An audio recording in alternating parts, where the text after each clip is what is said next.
Sometimes in our reading of the Bible, I think we tend to get going too fast because we have this sense that, well, if we get to the end of the story, then we'll know what it means or we'll have a sense of what the story is really about. But I think it's worthwhile sometimes to slow down and say, okay, what could the story mean when we look at the details? How do the details help us get a sense of what this story is about, or what this story is communicating, and what it says about God and about us? So, for example, I was thinking about John 4, and at the beginning of the story of the Samaritan woman at the well, Jesus is going from Judea, which is in the southern part of the country, and he's going to Galilee. And the story says he had to go through Samaria.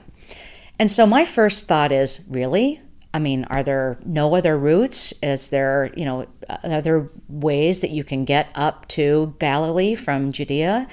And as it turns out, there are. There are several other routes. And in fact, if you were a Jew and you were traveling from Judea to Galilee, you would take another route so that you wouldn't run into those Samaritans, right? But the text tells us that Jesus had to go through Samaria. And if we know the reality is that he didn't have to go through Samaria, so what is that communicating to us? What is that saying to us? Well, as it turns out, by the time we get to the end of the story, what's happened? Who does Jesus find when he goes through Samaria? He finds this woman at the well who ends up being a witness to who he is to her entire town. So why does he have to go through Samaria? Because he needs to meet her. He has to meet her. It's necessary to meet her. Or take, for example, also in chapter 4 of the Gospel of John, we're told that Jesus and the Samaritan woman meet at noon, which is the brightest, lightest part of the day. Well, is that just telling us the time of day? Why do we need to know the time of day?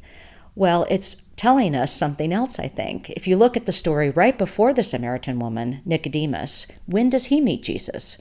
He meets Jesus at night. Well, and then how does Nicodemus do in his conversation with Jesus? Not so well. Lasts about 9 verses before he says, "How can these things be?" One of the major themes in the Gospel of John, as it turns out, is this theme of light and darkness. That if you're in the light, you're a believer, and if you're in the dark, you're not a believer in Jesus. So we get to the Samaritan woman, and she meets Jesus at the lightest time of the day, and who does she turn out to be? A believer. Another detail in the story that I really find so interesting is when she's had this conversation with Jesus, and then she goes back to her town to tell everybody about him. And what does the story tell us? The story says she left her water jar behind. Why tell us that? Is it just because we need to know that she left her water jar behind? Or what else is being communicated by that? What does that mean? What did she really leave behind to become a witness for Jesus? And then one last detail in the story is at the very end, when it turns out that the Samaritans abide with Jesus, stay with Jesus for a few days. And then we get this phrase, this confession, that they believe that Jesus is the Savior of the world.